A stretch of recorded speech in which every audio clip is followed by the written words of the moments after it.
नमस्कार। Competitive exams में time and work के वो सवाल जिनमें कोई बीच में काम छोड़कर चला जाता है, परेशान करते हैं ना। पर चिंता मत कीजिए, आज हम एक ऐसी शानदार ट्रिक सीखेंगे जो इस तरह के सवालों को चुटकियों में हल कर देगी। ठीक है, तो आज का सवाल ये है, मान लीजिए ए किसी काम को 24 दिन में पूरा कर सकता है और बी उसी काम को 32 दिन में। दोनों एक साथ काम शुरू करते हैं, पर कुछ दिन बाद बी काम छोड़ देता है। अब अगर पूरा काम 18 दिनों में खत्म हुआ है, तो हमें ये पता लगाना है कि बी ने आखिर कितने दिनों बाद काम छोड़ा था। इस सवाल को हल करने के लिए हम सबसे पहले दो बहुत ही बेसिक चीजें पता करेंगे।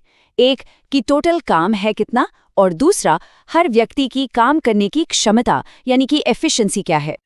तो सबसे पहला स्टेप है टोटल वर्क निकालना।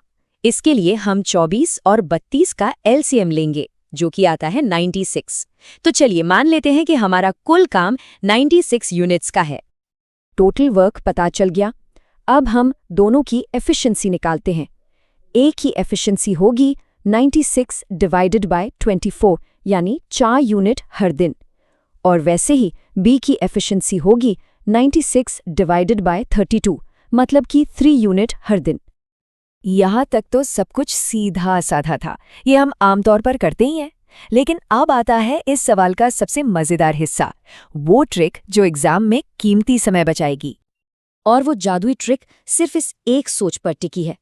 हमें इस पर ध्यान ही नहीं देना है कि काम किसने छोड़ा, हमें तो बस इस पर फोकस करना है कि आखिर तक काम पर कौन टिका रहा। जैसा कि सवाल में दिया है, काम 18 दिनों में खत्म हुआ। अब सोचिए, बी तो बीच में ही चला गया था। इसका सीधा सा मतलब क्या हुआ कि ए ही वो इंसान है जिसने पहले दिन से लेकर आखिरी दिन तक, यानी पूरे के पूरे 18 दिन काम किया है। तो अब हम ये तो बड़े आराम से पता कर सकते हैं कि ए ने अकेले कितना काम किया। 18 दिनों में 4 यूनिट हर दिन की रफ्तार से ए ने कुल 72 यूनिट काम निपटा दिया। तो बचा हुआ काम कितना है? हम कुल 96 यूनिट में से ए के 72 यूनिट को घटा देंगे, तो बचते हैं 24 यूनिट। अब सोचिए, ये 24 यूनिट काम आखिर किया किसने होगा? बिल्कुल सही, ये वही काम है जो बी ने जाने से पहले किया था। और बस अब हमारा जवाब बस एक कदम दूर है। हमें सिर्फ बी के किए गए 24 यूनिट काम को उसकी 3 यूनिट प्रतिदिन की क्षमता से भाग देना है, और हमें जवाब मिल गया 8 दिन।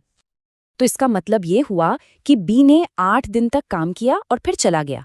देखा, एक छोटे से पर्सपेक्टिव शिफ्ट ने इस सवाल को कितना आसान बना दिया। तो आज की इस ट्रिक से जो सबसे बड़ा सबक मिलता है वो ये है कि कौन गया वाले हर सवाल में हमारा ध्यान कौन अंत तक टिका रहा पर लाना ही क्या सॉल्यूशन तक पहुंचने का सबसे तेज रास्ता हो सकता है। अगली बार जब ऐसा कोई सवाल दिखे तो इस ट्रिक को जरूर आजमाना। अगर आपको ये वीडियो पसंद आई हो तो एक छोटा सा लाइक जरूर कीजिए। ऐसे ही इंफॉर्मेटिव और फन वीडियोस के लिए चोटू का ज्ञान चैनल